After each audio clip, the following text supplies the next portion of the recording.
forest. He'll pass the turn back. Jessup will take a draw. Den Protector is what he's found. He's got a forest.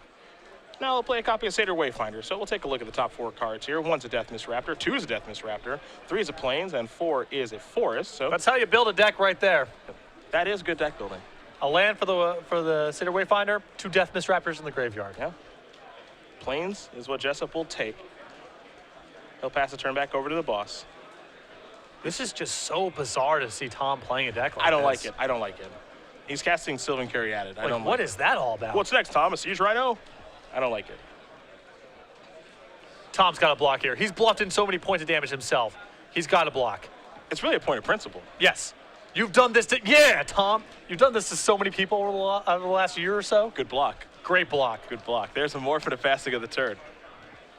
It's not so much that the point of damage matters, it's the principle of it. Well, Tom has been doing that to people exactly so much. Exactly. Yeah. You cannot let them get their points back against you.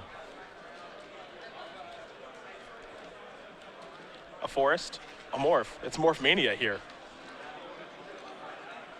They could be Den Protectors, they could be Death Mist Raptors. You know, Tom likes to have a little bit of flair to his game, so morphs are right in his ballpark. Looking here, nothing fancy. Rattleclaw, Mystic, Den Protector, Death Mist Raptor. The usual suspects. Danny's going to unmorph Den Protector. There's really nothing fancy about that, but it is really, really good. The Den Protector is going to get to come across in the red zone here. Can't be blocked, given the text on the card. Got to get back a forest, which allows them to play land for the turn. And, you know, there are now 2 Death Mist Raptors on the battlefield. This is how you draw it up in the huddle right here.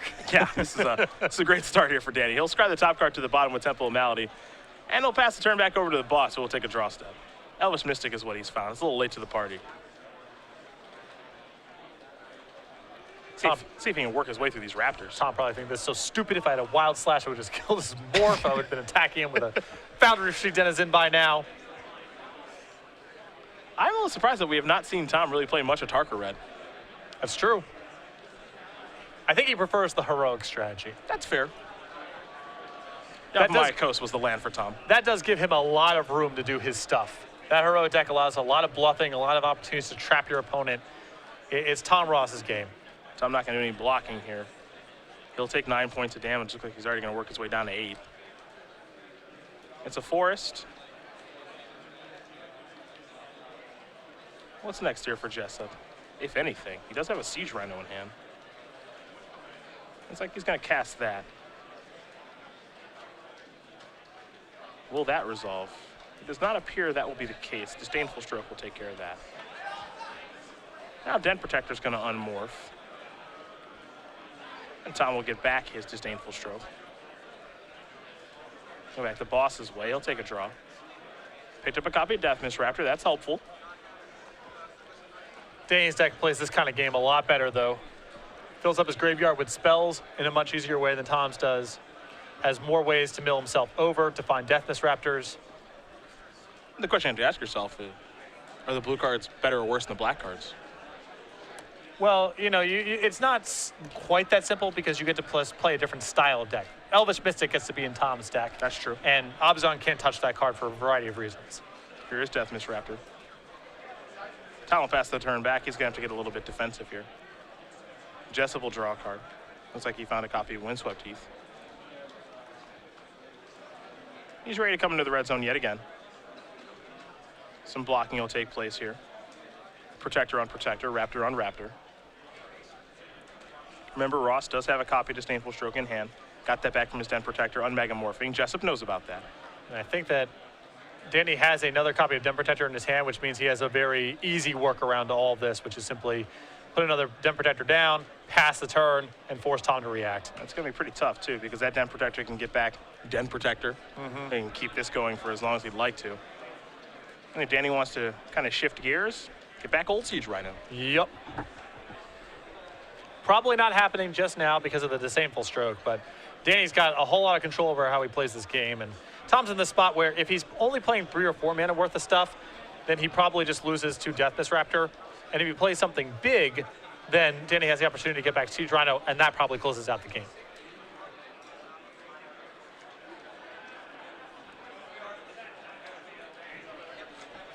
Den Protector going to be face down here for the boss now.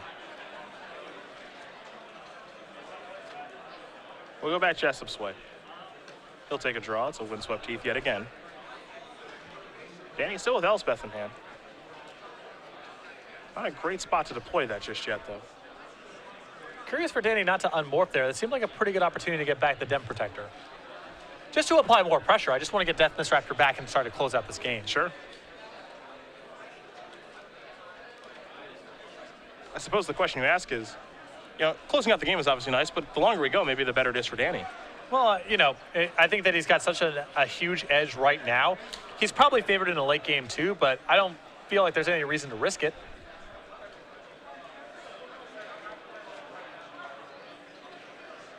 Den Protector will unmorph now. Death Misraptor's coming back. He'll return Den Protector. Here come the beatdowns. I feel like the writing was on the wall that this was how it's going to play out anyway. Tom's going to have to do the same thing. There's going to be some blocks, and feels like Danny's just behind an attack with a Death Misraptor. Sure. Now you get this exact same exchange. Yeah, this would have happened anyway, except Tom's going to 2 or he's chump blocking.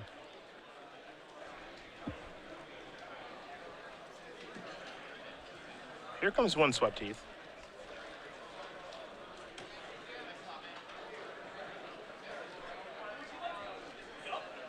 Danny will start by sacrificing 1. Curious if he wants to sacrifice them both or not. I think he's just down to only 1 more land in his deck that he can fetch with the Windswept Heath. That's not good. Yeah, 2 forests, 2 plains. Yeah, so I'm breaking the other one too. Well, he can't break the other one. 2 forests, 2 plains. Oh, excuse me. Yeah. I did not see that the other force is already in play. Never mind. That makes this a lot more complicated. This is a little awkward, yeah. We rarely, if ever, see this actually matter. Someone run out of lands to fetch. It's really rare. Yeah. So now he's got to play just a Death Misraptor face up past the turn back instead of doing the thing with Den Protector again. Right. Dragonlord Ojutai the draw. I don't think Tom can go that route right now, though. Nope, he's got to try to win the Den Protector Death Misraptor game. From there, he can start thinking about things like Dragonlord Ojutai. But if he can keep his head above water on the board with just Den Protector and Death Misraptor and leave up Disdainful Stroke, that's a position that allows him to block for a while.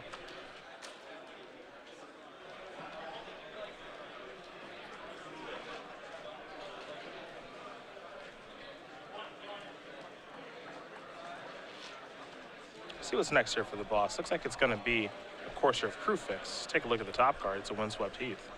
He'll take that, gain a life, go up to 6. We'll see the next card here. Policeman Lion. This is weird to watch Tom with a Courser in play now. Yeah. He'll get a basic forest. We've seen Tom beat up on people casting Courser of Crewfix for the better part of a year. People casting Courser on turn 3 and not on tapping. Yeah.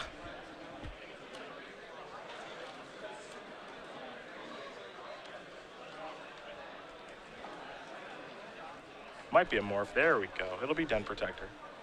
Well, this was the risk that Tom took with his line of play by casting Courser Crewfix. If Danny casts something big, Tom has to decide between Disdainful Stroke or unmorphing his copy of Den Protector. It's like a draw like a Siege Rhino there for Danny, for example. Here come the Raptors. This attack is for lethal. And if Tom chump blocks with one of his mana creatures, well, now the shields are down for Disdainful Stroke again. He'll unmorph. Den Protector is going to return something, of course. It'll get back a Den Protector. We'll get some blocks there. Players will exchange resources. But this is not bad news for Danny. And now he gets an opportunity to play something big if he wants it. Yeah, the Elspeth window's open. Seems like a pretty good place to be.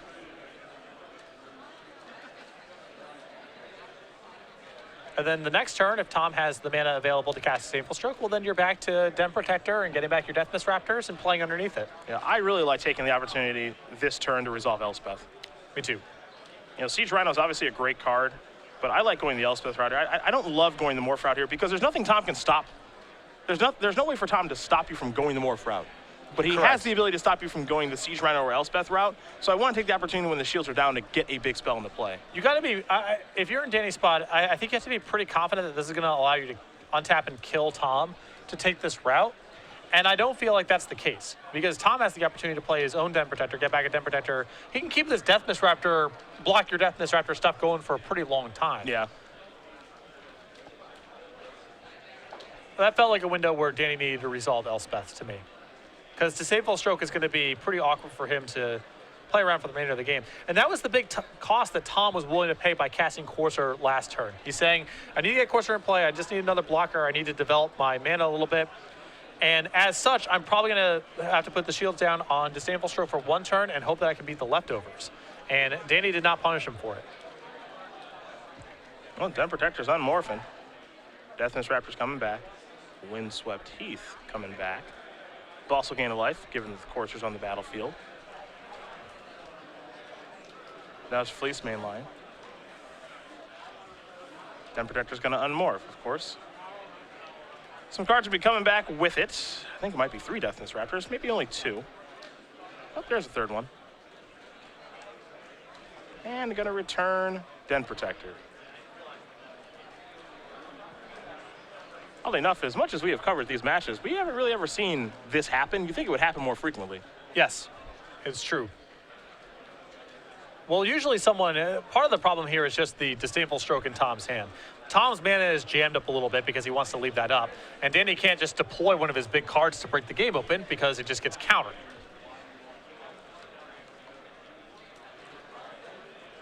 Here come the attackers. 3 Raptors and that 3/2 Den Protector. Jessup with a Elspeth, a Siege Rhino, another copy of Den Protector in hand. Now the boss has to decide how to block. He'll start by sacrificing Windswept Heath. He'll stay at the same life total. Courser on the battlefield after all. Get a basic forest.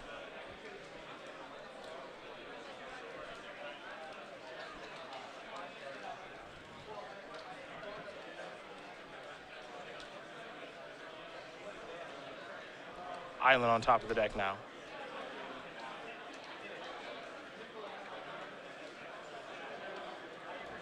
Here are your blockers.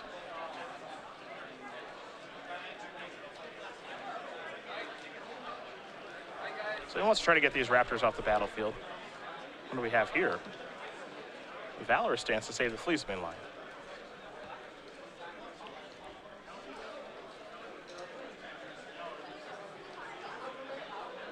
And Jessup will take a look at his hand. Doesn't appear he has much of a response at this point, so Fleece main lion would win in combat over Death Misraptor. And the other 2 Death Misraptors would die, and Tom would lose his Death Misraptor and Den Protector. And this is sort of a way for Tom to get an edge on the board, even though he's behind in the Death Misraptor race right now, is to go monsters with Fleece main lion. That permanently checks an attacker. And this is why I really like going the Elspeth route.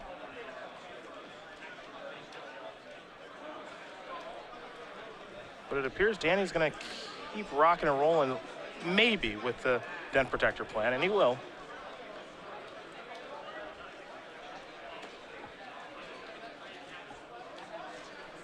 And it looks like he's going to maybe pass the turn back. Yep.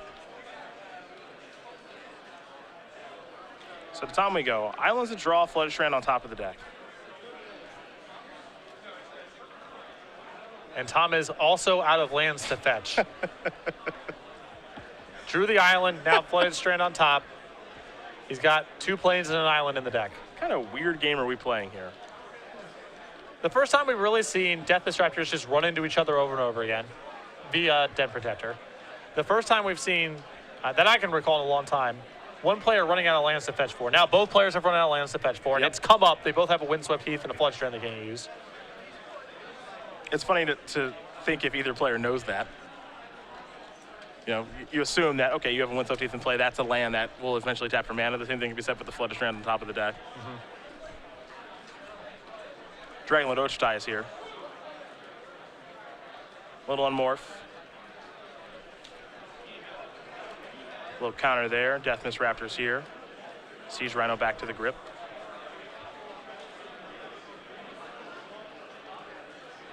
Time for Jessup to draw a card. Now keep in mind, because Danny has returned Siege Rhino now, his ability to loop Den Protector, I believe, is over.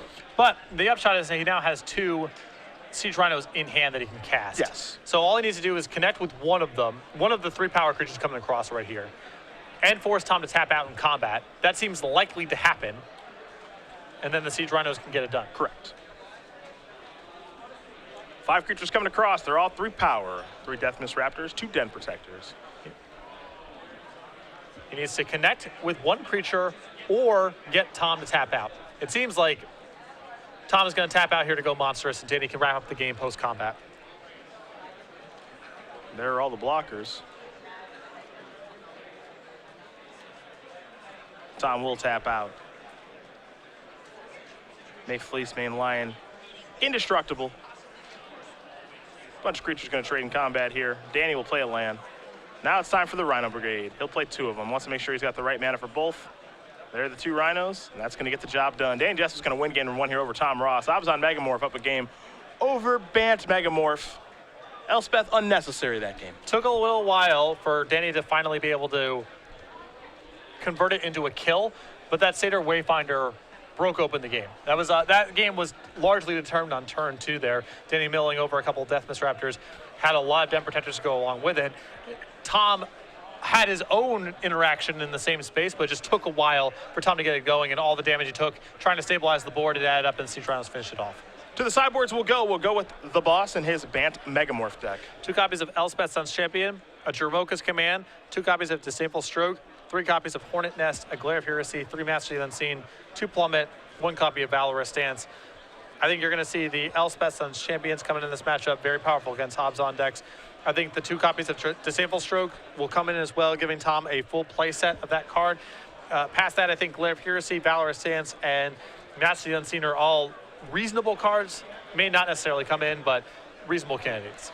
3 ultimate price, 2 Drown and Sorrow, 2 Erishan Cleric, 2 Wingmate Rock, a Duress, and then Hostilities, a Jermoka's Command, a Glare of Heresy, and a 2 Self-Inflicted Wound here for Danny Jessup. Love the 2 copies of Self-Inflicted Wound in the matchup. I think the and Hostilities will come in along with the Duress. 3 copies of Ultimate Price, very powerful here as well. We'll see, how these players do. Sideboard here for game number 2. The boss will be on the play, and the boss is the player we'll talk about first here. 31 years old, now lives in Roanoke, Virginia, but from Louisiana normally. A lot of career highlights, a lot of it done last year. Yeah, 3 Invitational top 8s, 2 of them wins, including back-to-back wins in the Season 2 and Season 3 Invitationals of 2014. 4 Open Series top 8s with a win. A Pro Tour top 8 back in PT Honolulu 2009. 4 Grand Prix top 8s.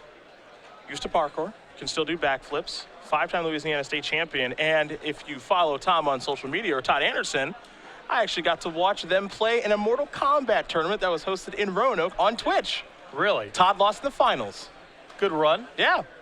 Apparently, one of the players there at the Roanoke area is really, really good. I think he beat Todd twice. Okay, just there's some hustler down there? Yeah, I think there's a hustler. They're very pool-esque. You know, Todd is pretty good. I think Todd, it's like, I think the hierarchy is like that guy, yep. Todd, Tom, everyone else. Okay. I think that's where we're at right now in the Roanoke metagame. How big was the tournament? I didn't seem particularly large. Maybe like 16 people. Okay. Something like that. But yeah, I remember they tweeted about it, and I kind of watched, and yeah, it was interesting to watch. I mean, Mortal Kombat's a cool game, and Tom's pretty good at it, and so is Todd, too. Now, a lot of leg sweeps. Indeed. If I recall that game correctly. Uppercuts as well, very powerful. Now, for Danny Jessup, I don't think you're going to find anything about Mortal Kombat, but we talked about his brother and Danny, too. Danny used to play 4 years of varsity lacrosse before actually, unfortunately, getting injured. Yeah, same story. Lacrosse instead of baseball in this case. Big sports fan, New York area team, Yankees, Giants, Rangers, stock manager by day. Worst fans in the world. Who? New York fans. Oh, come on. They're horrible. Come on. Yankees fans, really? Come on. I know you like the Giants, so I'll give you a pass there, but the Yankees fans are, no. It's an institution. It's unacceptable is what it is. That's what you're looking for. It's an institution. Yeah, I'm not a Yankees fan, but I don't think their fans are particularly bad. Of course, he has invitational top 8, 4 Open Series top 8s with 1 W. He's looking for another one here, or at least a very, very good finish from here. If he's able to do that, he can pass Ross Merriam this weekend. Yeah, he's in a great position. I don't think there's any way Danny misses the Players' Championship. It would have to require a pretty dramatic free fall. If he just keeps on going at his current trajectory, he'll get there. Could be Season 3. And actually, you're right. I take back what I said about Yankees fans. The worst fans in the world are from Philadelphia. They're bad in a different way. I'm sorry. I apologize. If I'm going to be mean, I have to do it appropriately. Right, you might as well be accurate. Yeah. The boss will be on the play here. I try not to go on the anti-particular city rants because, you know, we go there. Cleveland's a little bit different because you're from there, and so I'm sort of taking a shot at you rather than, comes off as more playful, but people can take that stuff pretty seriously. Bring it on, Philadelphia. You want to say that to Philly fans? Bring it on. Okay.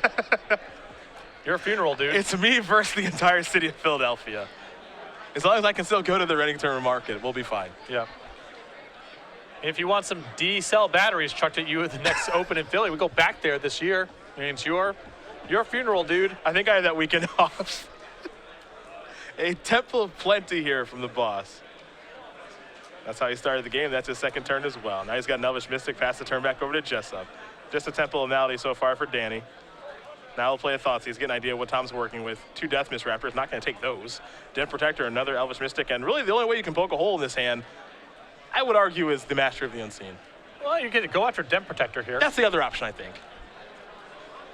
It feels like Master of the Unseen's the most powerful card, but, you know, if you take Mastery, then Tom gets it back with Den Protector, so maybe you're forced into taking Den Protector. It's you know, the analog that I have with Den Protector in Standard is Snapcaster Mage in Modern. Unless you're trying to accomplish something really specific, really short term, you're best served just taking that card out of the hand.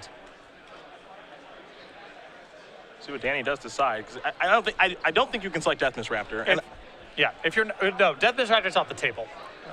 It's got to be Den Protector or Master of the Unseen, and I would just take Den Protector. Well, Den Protector is gone. It's always good just to double check, but you've got to have something really specific in mind if you're taking anything other than Den Protector. And Obzon usually doesn't have anything specific in mind, or they're just trying to value out of the game. And Den Protector is the easiest way for Tom to win that sort of fight. Another Temple here from the boss.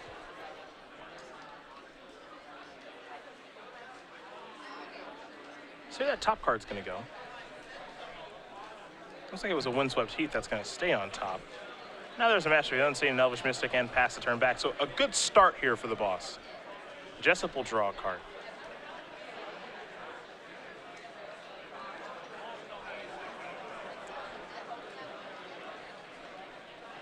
Showing no fear for Drown Star or Bile-Blight, which I think are reasonable guesses here. I think so too.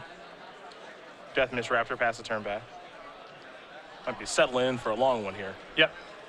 And if Danny's plan was to settle in for a long one, then I really like taking Den Protector out of the hand with that Thoughtseize. Tom will sacrifice the Windswept Heath. That was his draw for the turn. Forest or Plains on the way. Gonna go with a Forest.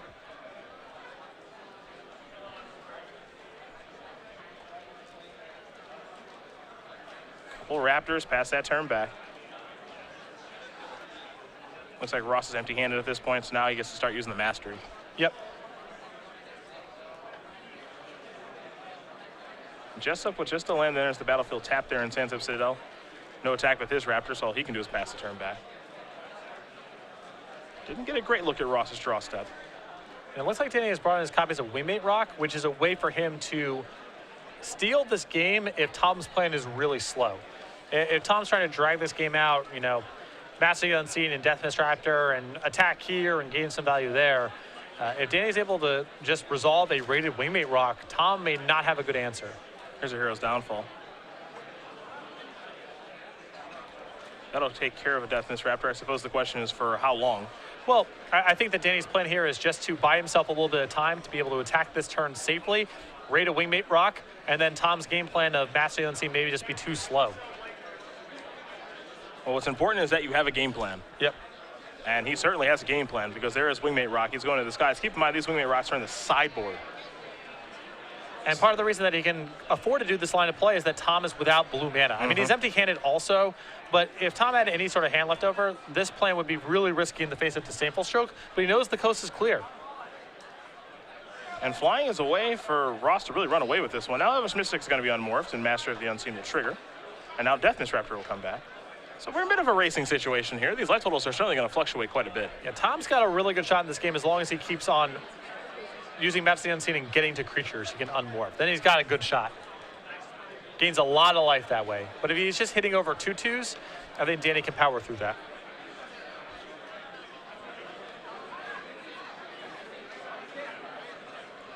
See what's next here for the boss.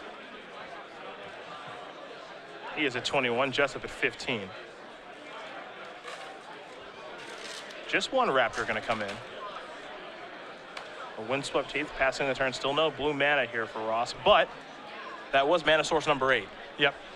So that's 2 Master of the Unseen activations.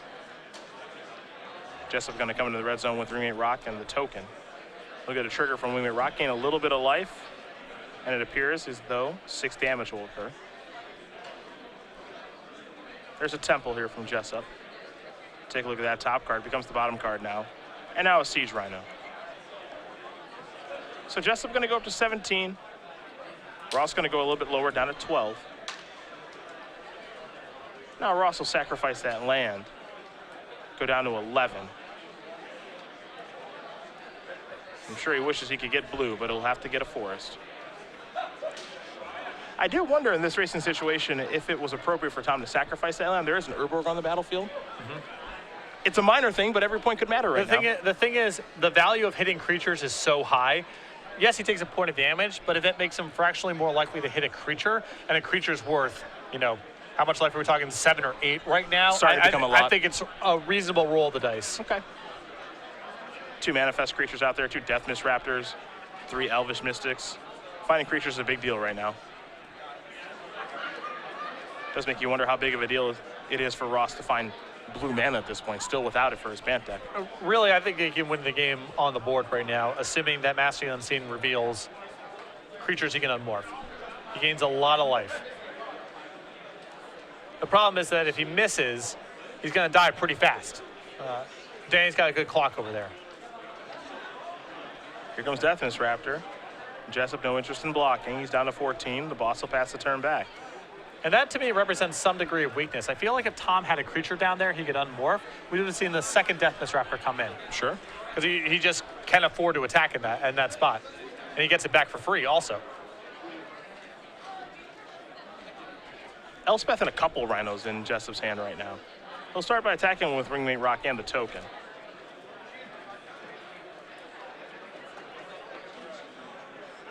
And now it looks like it is time for Elspeth. Again, knows the coast is clear, no blue mana. Yep. Don't have to worry about Disdainful Stroke here. Elspeth's going to tick up. 3 soldiers on the way. And this is not a card Tom is well equipped to handle right now because he's just attacking on the ground. And this is the card that can allow Danny to overpower Tom's board, even in the event that Tom is able to master it into creatures.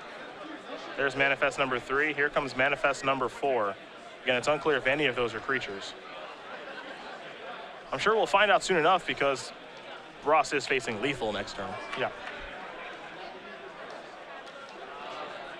And now it's not just an issue of facing lethal, it's facing lethal and also having to deal with Elspeth. Because even if Tom gains a lot of life, Danny getting an Elspeth emblem here with the board that he has, 2 more Siege Rhinos in hand, I don't think Tom's going to be able to gain enough life to power through that. That's too much. Hurling Whirling Altars will be packing up shortly. If you would like to get any last-minute commissions, now would be the time to do so. Well, it might be time to unmorph something. And it is. Carry added. There's blue mana. Yep. Very important and a lot of life. 9 of it to be exact.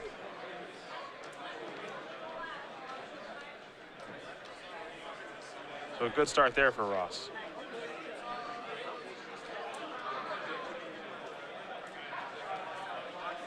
There's 5 mana. Dragonlord Ojutai is going to be unmorphed. How about 9 more life? Huge. Yep. Also a flying attacker to take care of Elspeth. Huge swing here for Tom. You better believe that Elspeth's going to get knocked off the battlefield now. I'm sure he'd love to hit Jessup and take a look at a couple of cards, but I think he's got to contain Elspeth for right now. Also, that life total just went from 5 to 23. That's notable. Pass the turn back. Master of the Unseen can be very powerful at times. Jessup will draw a card. He's got a lot of work to do. Hero's Downfall to draw. Relatively timely. Can get the Ojutai off the board. Yeah, I mean, it's not a long-term solution to the Mastery Unseen, but it at least takes care of the imminent threat.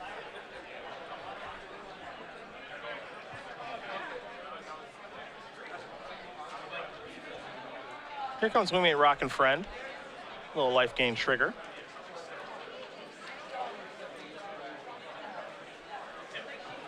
The follow-up here for Jessup will be Hero's Downfall to take care of Dragonlord Ojutai.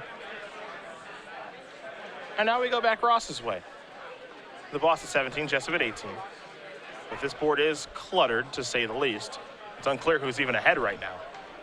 I think Tom's got a pretty big advantage. If Danny can find an answer next turn to Mastery, his leftovers might be able to stabilize this game. But Tom is just going to gain so much life and generate so much card advantage. And all Danny's doing at the end of the day right now is attacking for 6. Any unmorph undoes that entire turn of attacking.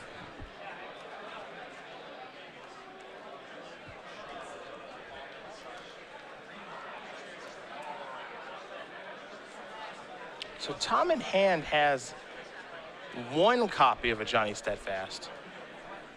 That combination with Dragonlord Ojutai is deadly, but Hero's Downfall kind of messed that up. Here's Courser, Master of the Unseen on top. This could get ugly.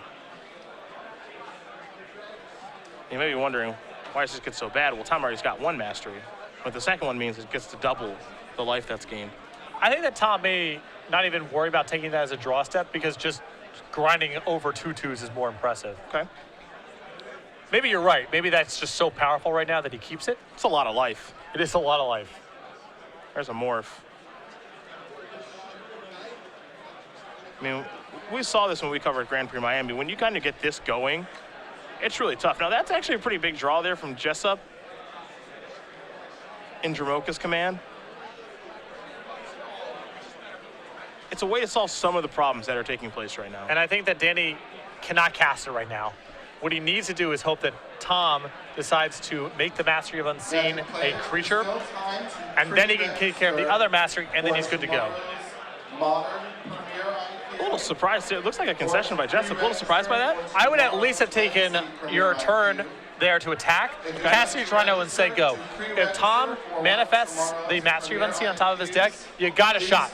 Okay. I guess Tom at that point, sorry, he has Courser in play, so we can simply sacrifice the Courser. It depends on the lining of the card, because with Dromoka's command, you get to fight first, and then I believe the last word on the card is sacrifice an enchantment. So depending on the lining of the card, and we'll have to take a look at it, obviously, you actually get to win the fight of kill the Courser and then. Yeah, assuming Dromoka's command is worded that way, then he would have a shot. Because it goes by the text on it goes by the modes in the card in order. I'm happy to concede there if Tom takes his draw step. Sure. But once he has the second Mastery, you can't catch up. He's gaining too much life, and time is of the essence here. That's the thing I was going to bring up, and I'm glad you said it. Time is something that you actually have to take into account now. I think that might be part of the reason that Danny conceded the game is because this game is going to drag on forever. I have no interest in a draw, and if I'm Danny, I'm thinking, I think it's kind of unlikely that I win this game. I feel like if Tom messes up there and doesn't draw the Mastery, Danny's got a shot. I mean, he's attacking for 6 in the air. Tom can't really contest it. I don't think his odds of winning the game are great, but it's certainly above 0. But in any case, Danny deciding he doesn't want to reveal Dromoka's command and also wants to save some time here. Now we're going to game 3. And then the second line of Dromoka's command, it says target player sacrifices an enchantment, and then fighting is after that. So yeah, there's no way to work it. Yep. So life is okay. Concession is probably appropriate, and we'll get ready here for game number 3 between Jessup and Ross in just a moment. See Tom taking a look at the sideboard here just a little bit, but Danny shuffles up really quickly. He's ready to go. Hoping that Tom is ready here in just a moment as well, because time is certainly of the essence. A draw in this situation, you oftentimes like to say, just about as good as a loss. Well, it's a little bit different in this spot because both players are already locked for day 2. When you're looking at 7-2 for Grand Prix or 6-3 for the Opens, in terms of making the second day, a loss and a draw are the same thing, but these players are already locked in for day 2. So at that point, it just becomes, well, does this do too much damage to my tiebreakers? Is X3-1 viable for top 8? Those are the kind of questions. You don't want to draw here, though. Both players are better served trying to play it out to a natural conclusion. There's 3 match points for a win and 2 total match points between the 2 players for a draw. Both players are incentivized to play fast. Atlanta War Waste is where Jessup will start. For Ross, he'll play a Temple of Plenty. Game number 3 underway here in round 8. Leave that card on top. Pass the turn back over to Jessup. Jessup with an Urborg. And now a Seder Wayfinder. 1 is Hero's Downfall, 2 is Forest, 3 is Sandsep Citadel, and number 4 is Opson Charm. The Citadel is the weapon of choice here for Jessup. I'm going to pass the turn back over to the boss. The boss will take a draw. It's a Temple of Plenty. He'll play a Windswept Teeth, sacrifice that, get a basic Plains perhaps. He'll consult the grip here. Looks like he's going to go with a Forest. And perhaps a Caryatid on the way. That'll be a Fleeceman Lion instead. Gonna get a little aggressive, Will Ross. So we head back over to Jessup, draws basic planes for the turn.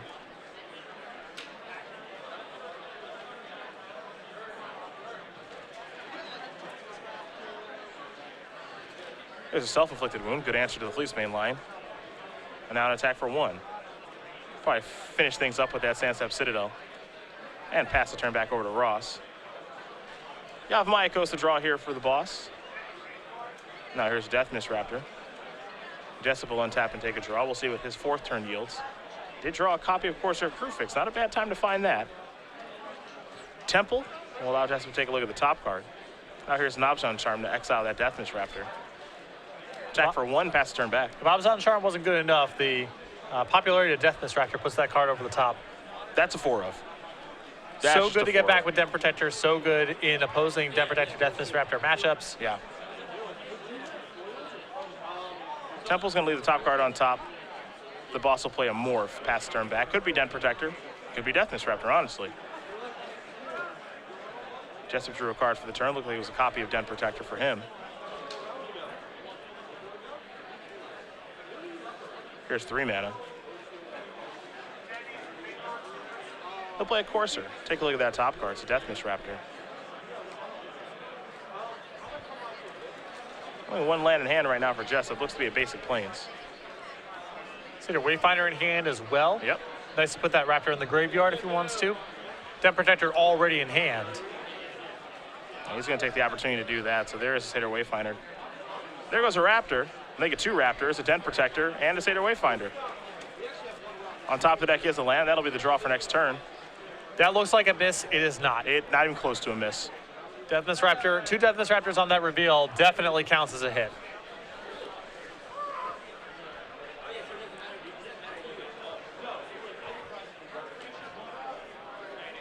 See what Ross can do here. Yavimaya Coast in hand. Land not going to be an issue this turn. Also has a copy of Flooded Strand. Looks like he's going to start by unmorphing Den Protector. That'll get back a Fleeceman Lion.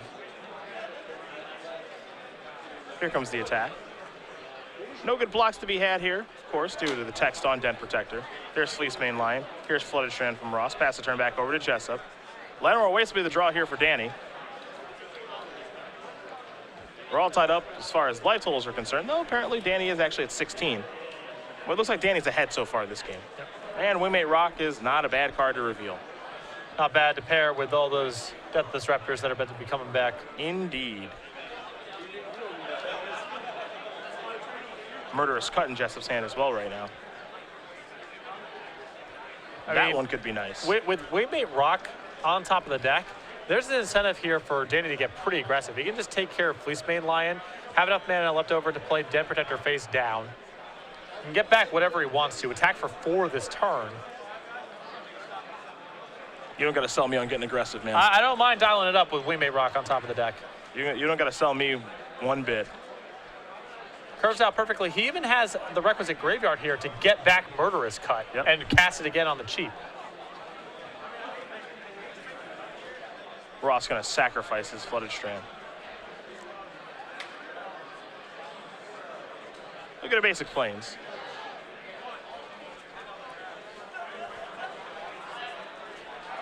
I think if I had Murderous Cut in hand, I'm dialing it up. Attacking for 4 that turn.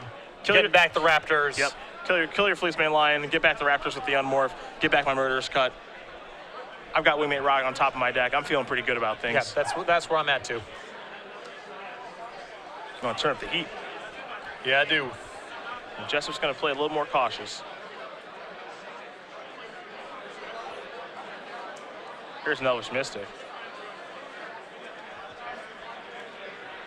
The boss will pass the turn back with a lot of mana available. Jessup gonna unmorph. There's Den Protector. Here come the Raptors. And maybe Nobzon Charm will be the target. Actually, it might be Den Protector. Looks like it will be Den Protector. Ross gonna go monstrous, or he was gonna try to. And that was the payoff for the way that Danny played it. Yep. Was he got to trap Tom Tom was thinking, okay, he's probably going to morph the Den Protector in a turn. I'm going to be able to maybe my Fleece Maiden Lion Monstrous in response, and then I'm going to get him with Murderous Cut. Windswept Teeth on top of the deck. Jessup did go up to 17, played a basic Plains off the top of the deck from the Courser. That Murderous Cut to take care of the Fleece Maiden Lion was a backbreaker. Now Danny gets to keep coming on into the red zone here. Might be comfortable attacking with everything, and those Wayfinders, yeah, get him out there. Yeah. He wants to put a Den Protector in front of a Wayfinder, that's fine. Yeah. Ross very far behind this game now. And Jessup's hand is a real doozy. And it's really just been about Seder Wayfinder. Danny's had some very good reveals in these games, and Tom has been behind in most of the Den Protector, Deathmiss Raptor sort of battles, just because Danny's milled himself over and been fortunate enough to find some Deathmiss Raptors. At one point in time, many people considered Seder Wayfinder to be the best card in Standard. It's a weird card to call the best card in Standard when, you know, cards like Dragon Roach Tie, Deathmiss Raptor, Den Protector, and so many powerful cards exist, but it's kind of what gets all these decks going. It's usually, in the history of Constructed Magic, it's been more about the innocuous pieces of value being the best cards rather than the most splashy cards. Yeah, the payoff cards, as it were. Right. Because you can really win with anything. Yep. But it's how do you get to that point? And Seder Wayfinder has done a beautiful job of getting Jessup to this point. Here's Wingmate Rock. Raid has been met, token on the way. Ross will draw a card. I think it'll be his last draw of this particular match. He is very far behind here. See Den Protector and Glare of Heresy in hand. Those cards are very powerful, but I'm not sure there's enough time for Tom to cast them all. He'll use Glare of Heresy on the Wingmate Rock right now. There's a Fleece Maiden Lion. Here's the face of Den Protector. Pass the turn back. And this is just lethal. There's a 3-power flyer, and that'll do it. Yeah, it looks like he's dead on the board. Danny will take a look and survey things very quickly just to make sure that's the case. You can block like this. Everybody's going to come in, and that is going to do it. Danny Jessup going to win this match here over Tom Ross. 2-1. Abzan Megamorph going to take care of Bant Megamorph. And for Danny Jessup, he was already locked for day 2, but now he's looking to move into day 2 with a very good record. Yeah, and you saw kind of a weird mix-up of roles there in that matchup where the game that Tom won was where he was able to generate way too much value and power over a long game. Usually that's where Abzan is best, but an unchecked match you don't see in a lot.